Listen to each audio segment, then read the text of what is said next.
네, 고인문학 신사고 국어 대가리 1-3단원이죠.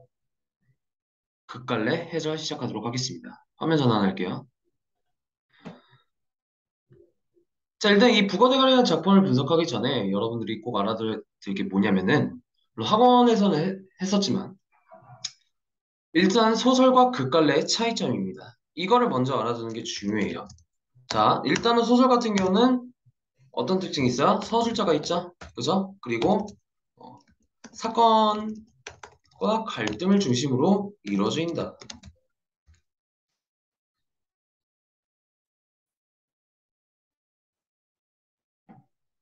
자, 반면에 극갈래 같은 경우는 조금 다릅니다. 자, 극갈래 같은 경우는 일단은 공통점은 뭐냐면은 극갈래도 마찬가지로 사건과 갈등을 중심으로 사건이 전개된다는 게 바로 공통점이야. 하지만 극갈래의 대표적인 차이점이 뭐냐면 바로 소설과 다르게 서술자가 없습니다. 그죠? 그래서 극갈래 같은 경우는 떤 구성 요소로 이루어져 있냐면 서술이 아니라 해설. 물론 비슷한 역할을 하긴 하지만 용어를 잘 보셔야 돼요. 해설, 그리고 인물들의 대사, 그리고 그 인물들이 대사를 칠 때 어떤 행동을 하고 어떻게 말을 해야 되는지 그것을 지시해주는 지심. 이렇게 구성 요소로 이루어져 있습니다. 아시겠죠? 자, 그리고 아무래도 소설에서는 서술자가 있다 보니까 뭐 서술자의 서술을 바탕으로 약간 사건이 전개되는 반면에 극갈래 같은 경우는 아무래도 서술자가 없으니까 인물의 대사와 행동을 중심으로 사건이 이루어집니다. 이게 중요해요.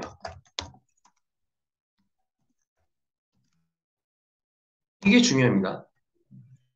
물론 소설 같은 경우도 약간 케이스 바이 케이스로 대사 행동을 중심으로 사건을 전개하는 경우가 있어. 하지만 어, 주로 극갈래의 특징이라고 볼 수 있습니다. 알겠죠? 대사와 행동만으로 사건이 전개된다. 네. 따라서 첫 번째 특징은 소설과의 공통점이고요. 나머지는 소설과의 차이점이라고 볼 수 있겠습니다. 아시겠죠? 네, 이렇게 극갈래 특징 물어보는 문제 나올 수 있으니까 꼭 주의해 주시고요. 자, 그리고 이러한 극갈래는 크게 두 가지로 나뉩니다.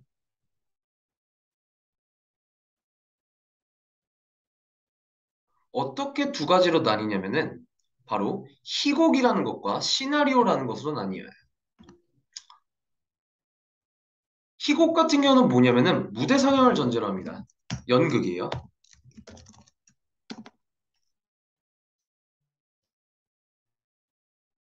반면에 시나리오 같은 경우는 무대 연극이 아니라 영화나 드라마를 전제로 합니다. 이 차이점이 있고요. 아무래도 영화나 드라마 같은 경우는 카메라로 촬영을 하죠. 그러다 보니까 뭐 약간 페이드 인, 페이드 아웃 이런 카메라 기법 용어들이 나와요. 자, 그리고 가장 중요한 차이점은 뭐냐면 이 희곡 같은 경우는 시공간적 제약이 적습니다. 뭐 인물수에도 제약이 적은 게 아니라 제약이 높습니다. 뭐 시공간적 제약이나 아니면 참여할 수 있는 인물수의 제약이나 이런 제약이 높아요. 반면에 시나리오 같은 경우는 희곡에 비해서는 제약이 조금 낮다고 볼 수 있습니다. 아시겠죠? 자, 그렇다면은 소설과 극갈래를 비교해 봤을 때 얘네 둘 중에서 제약이 작은 건 뭐냐? 바로 소설입니다. 어, 극갈래에 비해서 소설이 제약이 적어요. 이유는 단순합니다. 소설 같은 경우는 허구적, 허구적 내용이에요. 그렇기 때문에 제약이 적다고 볼 수 있는 거다. 알겠죠? 이렇게 소설과 극갈래의 차이점, 그리고 희곡과 시나리오의 차이점, 이것들을 꼭 알아주시고 국어 대가리 분석을 시작하도록 하겠습니다. 이 특징들 물어보는 문제 나올 수 있어요. 이 국어 대가리는 희곡이래요. 극갈래 중에 희곡이라고 합니다. 그렇다면 제약이 조금 비교적 높다고 볼 수 있겠지. 그치? 자, 그리고 내용은 상반된 가치관을 지닌 어떤 인물들이 나온다고 합니다. 뭐 읽어보신 분들은 아시겠지만 이 시대적 배경이 뭐예요? 약간 1970, 80년대 약간 기계적으로 일을 하는 한마디로 약간 인간으로서 존중받는 사람들이 아니라 그 그러니까 공장의 부품처럼 취급을 받는 그런 인물들을 다루는 그런 소재야. 알겠지? 그런 와중에 상반된 가치관을 지닌 인물이 나옵니다. 뭐 미리 스포부터 해드리자면 장이라는 인물과 기임이라는 인물이 나오는데 자, 장이라는 인물은 그 와중에서도 굉장히 성실하게 기계처럼 일을 하는 사람이야. 반면에 기인 같은 경우는 그런 기계적인 일을 하는 일상생활에 실증을 겪게 됩니다. 게다가 일을 하는 태도도 달라요. 자항은 꼼꼼하게 일을 하는 반면 기임은 그렇지 않습니다. 이런 상반된 가치관을 가진 인물들이 나와요. 아시겠죠? 자, 그리고 두 번째 특징. 뭐 창고, 상자, 부거, 대가리 등의 상징적인 배경과 소재를 통해서 주제를 우의적으로 표현한다. 아, 그렇다면 우리가 여기서 알아봐야 될 건 뭐야? 이 창고, 그리고 상자, 부거, 대가리 이 소재들에 담겨진 의미를 파악하는 게 일단은 출제 포인트가 될 수 있겠고요.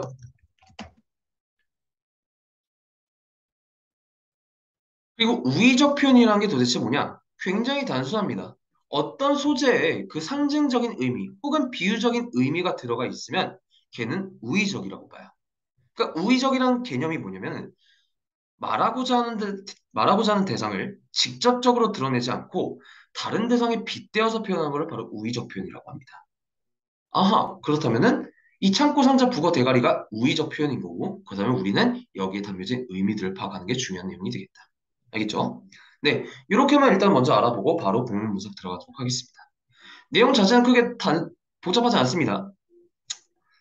그래서 앞부분 줄거리를 참고하시면은 아까 제가 말씀드렸던 것처럼 자음과 기임의 약간 가치관 차이 그리고 일을 하는 태도 차이가 드러나 있어요. 꼼꼼한 놈, 약간 대충한 놈. 그리고 성실하게 일하는 놈, 아니면은 거기에 실증난 놈. 아까 말씀드렸고요. 그리고 그 중에 아무래도 기임이라는 인물은 되게 대충하고 약간 실증난 인물이라고 했지? 그 자신의 일에 대해서 실증난 인물이라고 했어요. 그래서 하루빨리 자기가 일하고 있는 그 창고를 나가고 싶어 하는 마음에 이 다링의 부추김에 상자 하나를 받고 트럭에 싣습니다. 한마디로 약간 뭐 어떤 일을 잘못하면 뭐 잘리게 되겠죠, 그쵸? 나 자를 테면 잘라봐라 약간 이런 거 같아요. 제가 봤을 때. 네, 그렇게 알아볼 수 있겠다. 아시겠죠? 자, 지금까지 우리가 알아본 인물은 3명입니다. 네, 장, 김, 그리고 따링. 재밌는 게 뭐냐면 이 장, 김 이게 무슨 뜻이냐면 장씨예요. 장씨. 그리고 이 김은 김씨입니다. 알겠지? 그리고 이 다링은 그 영어의 달링입니다. 달링. 누구의 달링이냐? 이 김의 달링이야. 알겠지?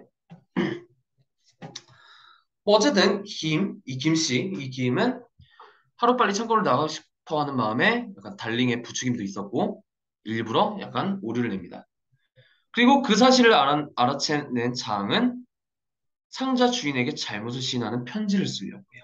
굉장히 약간 꼼꼼하고 성실하게 일을 하는 인물임을 알 수가 있는 거죠. 그죠? 근데 이 사건을 바탕으로 어, 성실한 자항과 트럭 운전수 사이의 언쟁이 벌어집니다. 자, 그다음 트럭 운전수는 어떤 인물일까? 우리 한번 보자. 다음 대사를 보시면은 이 운전수는 굳이 잘못했다는 편지를 보낼 필요가 없다라고 생각을 해요. 이유는 그렇습니다. 일단 이 운전수는 자기는 뭐가 문제도 모르고 그냥 싣고 왔다가 그냥 실어 나르는 운전수일 뿐이다. 자, 여기서 뭘 나타내는 거냐? 아까 제가 말씀드렸던 것처럼 산업사회에서 약간 기계처럼 살아가는 인간들의 삶. 그러니까 자기가 하는 일이 뭔지도 모르는 거야. 그냥 시키니까 하는 거야. 마치 기계처럼. 알겠지? 그런 약간 슬픈 도시인들을 볼 수가 있는 거고요. 자, 그리고 다음 여기 네모친 거 보면은 분배 반장 딸기고 그리고 접수 반장 외눈깔. 지금 같이 일하는 동료들을 이름으로 부르는 게 아니라 별명으로 부르고 있어요. 그렇죠? 자, 여기서도 뭘 할 수 있는 거야? 약간 서로 현대 사회에서 서로 소통하지 않는 서로가 누군지 잘 모르는 상태에서 소통하지도 않는 그런 역시 삭막한 사회를 알아볼 수 있는 것이다. 그리고 아까 그 자항과 기임도 마찬가지예요. 자항과 기임도 명칭이 이름이 아니라 성으로만 부르고 있잖아요. 그죠? 이게 무슨 뜻이야? 얘네들끼리 서로 관계를 잘 맺고 있다는 소리야? 아니야. 그치? 그런 삭막한 도시 사회를 엿볼 수가 있는 것이다. 그리고 또 여기 마지막 대사 보면은 같은 정거장에서 둘 다 상자를 취급하면서도 서로 한 번 얼굴조차 볼 수가 없대요. 같은 데서 일을 함에도 불구하고 얼굴을 못 봐. 역시 뭘 나타내는 것이다? 서로 소통하지 못하고 기계적으로만 살아가는 현대사회의 삭막한 모습을 볼 수가 있는 거다. 알겠지? 어렵지 않습니다. 자, 다음 페이지. 자, 하지만 뭐 운전수 같은 경우는 그렇다면 지금 뭐라고 얘기하고 있는 거야? 편지 약간 보낼 필요가 없다. 이제 하지만 성실한 장은 억지로 운전수에 지어주면서 빨리 전달해줘요. 약간 이렇게 얘기를 합니다. 역시 성실한 성격. 약간 일에 오류가 있으면 어떻게든 바로 잡으려는 성실한 성격이다. 근데 운전수 같은 경우는 뭐 네가 맨 나중에 그 올바른 물건이 올바른 주인에게 전달되기를 바라겠지만 중간에 있는 우리가 그 물건이 올바르게 배달될 거라고 확신할 수는 없다. 왜? 자기는 이 운전수는 자기 역할만 하면 끝나는 거야. 그러니까 분배는 다른 사람들이 하는 거야. 얘는 전달만 하면 되는 거야. 그러니까 배달만 하면 되는 거야. 그렇기 때문에 나는 내 할 일만 하면 된다. 뭐 중간에 있는 우리가 어떻다고 확실하게 알 수는 없다. 왜냐하면 일이 어떻게 돌아가는지 모른 채 자기한테 시키는 것만 하는 거지. 역시 기계처럼 살아가는 삭막한 현실. 아시겠죠?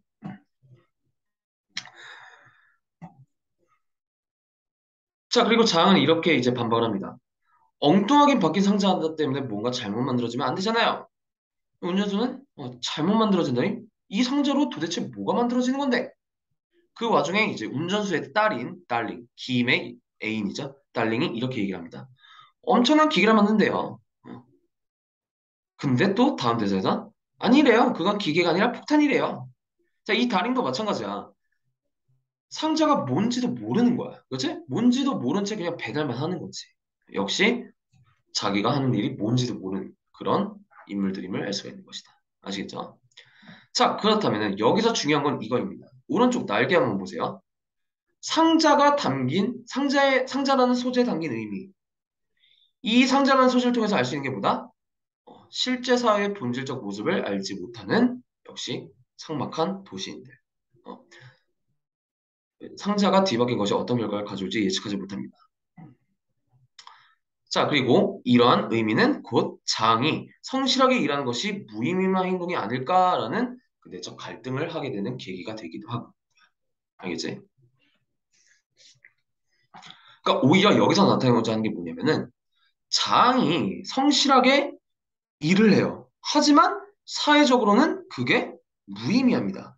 여기서 뭘 나타내는 거냐? 바로 성실함이 오히려 아무 소용없는, 심지어 독이 될 수도 있는 그런 모순적 사회를 나타내고 있는 상황임을 나타내는 소재라고 볼 수 있는 것이다. 아시겠죠? 그래서 운전수의 대사를 보세요. 창고 속에서 모든 걸 성실하게 했다는 것이 창고 밖에서는 매우 큰 잘못이 된다. 이게 성실함이 오히려 사회는 독이 되는 이런 이상한 사회, 그지 같은 사회, 이런 사회적 실태를 나타내는 대사, 소재라고 볼 수 있는 거다. 알겠죠? 자, 그렇게 이제 운전수와 장이 서로 갈등을 보고 있습니다. 자, 하지만 장은 끝까지 물러나지 않아요. 자, 이 서류들을 보면 상자가 잘못된 것을 확인할 수 있을 것이다. 라고 이제 서류를 근거로 들고 있습니다. 장. 하지만 운전수는 야, 그 서류조차 믿을 만한 게 못 된다. 왜냐하면은 얘가 썰이 있어요. 이 운전수의 아내가 죽었는데 근데 구청에서는 호적을 떼우면 서류상으로는 살아있는 사람으로 나온대요. 그러니까 운전수가 말하고자 하는 건 뭐다? 서류는 믿을 만한 것이 못 된다. 하지만 자한 같은 경우는 서류는 믿을 만한 것이다. 이렇게 이 서류라는 소재를 바탕으로도 역시 갈등을 이루고 있음을 알고 있는 것이다. 알겠죠? 좀만 더 구체적으로 말씀드리자면 이 자항이 서류라는 소재를 바라보는 시선을 보아서 사회가 정상적으로 운영되고 있다라는 믿음을 보여주는 태도를 볼 수가 있겠고요. 반면에 운전수는 아니다. 서류도 믿을 만한 것이 못 된다라는 반대되는 태도를 볼 수가 있는 거지. 알겠죠? 네, 그렇게 알아볼 수 있겠다. 어쨌든 그 와중에 이 김씨, 김은 이제 자신의 짐을 정리합니다. 이제 떠나는 거지, 창고를. 그래서 무조건 다 가져가야 달링이 얘기를 해요. 아주 욕심 많은 달링의 성격. 하지만 기인 같은 경우는 물론 약간 조금 불성실하긴 하지만 자항과 굉장히 약간 오랫동안 일했던 동료입니다. 그래서 자항에 대한 배려심이 있어요. 비록 내가 여기가 짜증나서 떠나긴 하지만 그래도 자항이 쓸 물건들은 필요하다. 자항을 배려하는 태도를 볼 수가 있습니다. 그러니까 둘이 나름 이 기인과 자항은 둘이 나름 서로를 신경 쓰고 있는 거야. 막상 떠나려고 하니까 서운하지. 왜냐면 자항과는 굉장히 같이 일했던 동료이니까. 그죠? 그리고 여기 대사를 보면은 장이 약간 불성실하고 약간 조금 털렁털렁했던 김을 꽤 잘 보살펴줬던 것을 알 수가 있어요. 참고로 둘 다 남자입니다. 네, 그렇게 이제 헤어지는 와중에 서로를 배려하는 태도를 볼 수가 있겠고요. 하지만 다링은 그 와중에 눈치 없이 약간 그냥 다 가져가요. 아주 욕심 없고 눈치 없는 태도를 보입니다. 자, 그렇게 떠나는 기임과 다링에게 이제 장이 뭘 주냐면은 북어 대가리를 줍니다. 북어 대가리를 줘요. 왜 북어 대가리를 주냐면은 기임이 항상 술을 마시고 나서 장이가 이 북어 대가리로 약간 그 해장국을 끓여줬어요. 그런 북어 대가리를 이제 다링에게 건네주는 이유는 뭐야? 내 기임, 내 친구 기임 잘 부탁해라. 내 친구 기임 술 먹으면은 약간 북어 해장국 끓여줘라. 약간 그 굉장히 약간 성실했던 장이 됐어. 제가 갑자기 왜 웃냐면은 여러분들은 아마 모르실 거예요. 그 엽기적인 그녀였나? 그 차태현이랑 그 전지현 나오는 영화가 있는데 옛날 영화예요. 거기서 이제 차태현이 이제 전지현을 이제 다른 남자에게 보내면서 내 여자친구는요 뭐 이런 장면이 있어요. 약간 그런 장면이 갑자기 생각이 나가지고 뭐 세대 차이가 나서 여러분들 잘 모르죠? 자, TMI였고요. 바로 다음 넘어가도록 하겠습니다. 자, 어쨌든 그렇게 북어 대가리를 건네주면서 이제 갑니다. 자, 그런데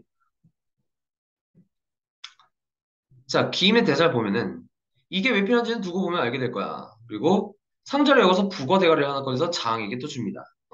장에게 이제 북어 대가리를 줘요.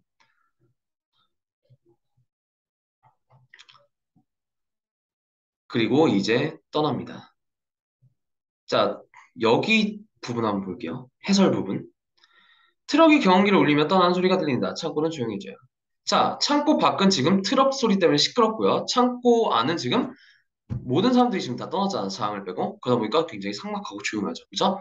이런 창고 안과 밖의 대비를 통해서 장의 외롭고 쓸쓸한 모습이 부각된다라는 점. 이거는 아마 쉬울 거예요. 아마 여기 밑줄 치고 약간 이 배경의 소재, 이 배경이 하는 기능, 이런 걸 물어보는 문제가 나올 수 있겠죠. 그죠? 자, 장 혼자 남았습니다. 혼자 남은 장은 이제 기미가 두고 간 북어 대가리를 보고 약간 혼잣말을 합니다. 자, 여기서부터가 중요합니다. 장의 대사. 나도 너처럼 머리만 남았군. 머리만 덜렁 남은 거야. 자, 지금 북어 대가리를 보고 얘기를 하고 있는 건데, 그렇다면 대가리만 덜렁 남았다는 게 무슨 뜻이냐? 이 뜻입니다. 자한 같은 경우는 아무래도 성실해요. 그러다 보니까 약간 생각도 굉장히 깊은 사람이야. 근데 대가리만 덜렁 남았다는 게 무슨 뜻이냐면 생각만 하지 실천은 하지 못하는 자신의 약간 소극적인 태도를 조금 반성하고 성찰하고 있는 거야. 알겠지? 그리고 나서 자아의 내적 갈등이 드러납니다. 내가 맡고 있는 일을 성실하게 잘하고 있다는 뿌듯함. 근데 혹시 그게 만약에 잘못된 것이라면? 자, 이렇게 자신의 신념에 대해서 약간 조금 무너지고 있는, 내적 갈등을 겪고 있는 거야. 그러니까 자신에 대한 믿음이 무너지고 있는 거지. 알겠지? 자, 이렇게 내적 갈등을 하긴 하지만 곧바로 마음을 다잡습니다. 아니야, 내 의심은 틀린 거다. 덜렁남은 머릿속의 생각만으로는 세상을 잘못했다고 판단해서 안 돼. 뭘 해야 돼? 실천을 해야 된다. 어, 내적 갈등을 하지만은 나중에는 다시 생각을 고쳐먹는 내적 갈등이 약간 해소된다고 볼 수 있겠죠. 그죠? 그래서 늘 자신이 해왔던 그대로 서류를 대조하면서 한마디로 서류를 끝까지 믿고 있는 거지. 그치? 그리고 혼자서 묵묵하게 그동안 계속 그래왔던 것처럼 일을 하기 시작합니다. 자, 그래서 이러한 약간 자항의 생각과 대사를 통해서 알 수 있는 것보다 여기 마지막 부분이 중요하죠? 삶과 세계에 대한 냉철한 성찰 없이 다시 기계적으로 일을 함으로써 자신의 존재 이유를 찾으려고 하는 거야. 알겠지? 네. 그렇게 이제 답이 마무리가 됩니다. 자, 전반적인 주제를 정리해보자면 뭐였어요? 약간 오히려 성실함이 독이 되는 모순적인 사회. 그리고 자기가 뭘 하는지도 모르는 약간 삭막한 인물들. 그리고 서로 소통하지 않는 역시 삭막한 인물들. 그런 도시화 산업화에 대한 비판적 목소리가 담긴 주제였다고 볼 수 있습니다. 아시겠죠? 그래서 일반 스펠통은 굉장히 단순합니다. 그냥 약간 자음과 기임의 약간 태도 차이, 꼼꼼하게 일하는 놈이냐 아니면은 대충 일하는 놈이냐 어, 이런 차이를 알아보는 문제였고요. 자, 그리고 제가 아까 말씀드리긴 했지만 자, 북어 대가리가 담긴 상징적 의미 뭐였어요? 가치관의 혼란을 겪으면서 방향성을 상실한 인물, 자음을 드러내는 것이다. 그리고 기계의 부속품처럼 살아가는 현대인의 삶. 이 북어 대가리에 담긴 의미를 통해서 이 주제를 도출할 수가 있는 거지. 아시겠죠? 네, 그렇게 알아볼 수 있겠다. 자, 다음. 자, 사범학습 활동 같은 경우는 일단은 극갈래와 시라는 갈래를 비교해보는 문제예요. 자, 시의 특징 같은 경우는 제가 첫 시간에 말씀을 드렸습니다. 뭐, 화자가 있고, 함축적인 의미가 있고, 상징적인 의미가 있고, 비유적인 의미가 있고, 운율이 드러나 있다. 자, 기본적인 시의 특징은 여러분들 꼭 알아두셔야 됩니다. 아시겠죠? 자, 그렇다면 이 시도 마찬가지로 한번 분석 한번 해보자. 자, 플라스틱 물건처럼 느껴질 때. 자, 이 플라스틱 물건은 어떤 물건이래? 한 번 싸게 사서 마구 쓰다가 망가지면 내다보는 한마디로 일회용 같은 플라스틱 물건처럼 느껴질 때 나는 어떻게 하고 싶다? 당장 버스에서 뛰쳐나가고 싶다고 합니다. 어. 그리고 어딜 찾아가고 싶대? 털보넷 대장간을 찾아가고 싶대요. 잠깐 털보넷 대장간은 어떤 공간일까? 이런 것들이 있는 공간이래. 풀무질로 이글거리는 불 속에 시옷처럼 나를 달구고 모르게 버리고 숫돌에 갈아 시퍼런 무쇠낫으로 바꾸고 싶대. 아하, 그렇다면 이 무쇠낫이 있는 공간이 바로 털분의 대장간, 그리고 비슷하게 호미가 있는 공간도 바로 털분의 대장간. 어. 자, 그렇다면은 우리가 일단은 이거부터 보자. 플라스틱 물건은 화자가 좋아하는 거야, 싫어하는 거야? 별로 안 좋아하는 거야, 그치? 반면에 무쇠낙과 호미는 화자가 좋아하는 거야, 싫어하는 거야? 좋아하는 거야. 그렇다면 이 플라스틱 물건과 이 무쇠낙 호미는 서로 대조적인 의미라고 볼 수 있겠죠. 그렇죠?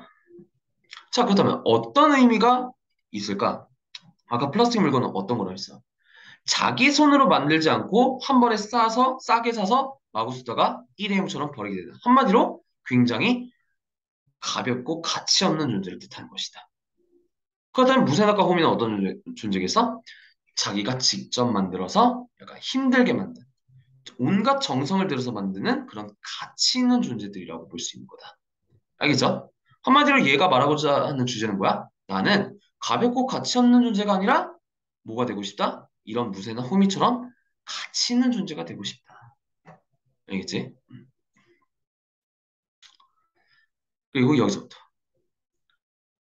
지금까지 살아온 인생이 온통 부끄러워지고 한마디로 약간 가치 없는 인생을 살았을 때 그게 부끄러울 때 그리고 똥덩이처럼 느껴질 때 이것도 당연히 가치 없는 존재겠죠. 그죠? 이렇게 느껴질 때 나는 어딘가 걸려있고 싶다.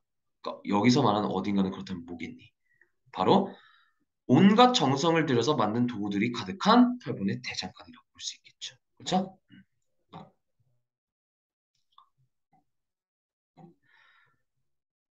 일단은 주제는 그렇습니다. 그렇다면 이 두 작품의 주제는 뭐다? 산업사회에서 진정한 자아를 상실한 채 살아가는 현대인의 모습을 문제 삼고 있다는 게 바로 이 두 작품의 주제라고 볼 수 있는 거다. 알겠죠? 그렇다면 이 주제를 드러내는 방식 한마디로 시와 극갈래의 차이점. 자, 보기는 아무래도 시다 보니까 누가 드러나요? 해설자가 아니라 화자가 드러납니다. 그쵸? 이 화자의 내적 독백을 통해서 주제를 전달해요. 반면에 희곡 같은 경우는 제가 아까 말씀드렸던 것처럼 사건 그리고 인물의 해설 지문 대사 이런 것들 통해서 주제를 전달한다. 갈래별 특징의 차이점이야. 알겠지? 네, 그렇게 알아볼 수 있겠다. 어떻게 변형돼서 나올 수도 있냐면 특정 장면을 주고 이거를 만약에 소설처럼 바꿨을 때 어떤 차이점이 있느냐라는 것도 문제로 나올 수 있다는 점. 아시겠죠? 네. 일단은 국어 대가리 해설은 이렇게 간단하게 마무리할 수 있을 것 같습니다. 자, 여러분들 아무래도 요번에 이제 설 연휴다 보니까 시간은 조금 있을 거예요. 자습서, 평가 문제집, 그리고 기출문제 문제 꼭 시간 분배 잘 하시고 효율적으로 복습해 주시면서 문제 풀어 주셔야 됩니다. 아시겠죠? 네, 고생 많으셨고요. 학원에서 뵐게요.